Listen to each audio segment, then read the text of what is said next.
Hi, my name's Bobbie Jonas, and about 6 months ago I had a hip replacement, and I was living in a place that had no way for me to hold on to anything.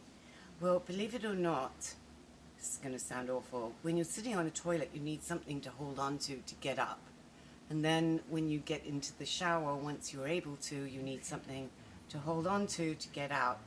And Bill Essert helped me with that, and he was amazing. He came in and he just knew what to do, and he made my life easier. He was professional and friendly and in and out. And then I moved again, and I moved to a cottage, and he said, well, do you remember? And I went, yes, I do. And so he did the same thing for me here, and I'm forever grateful. And you should call him. He's really good.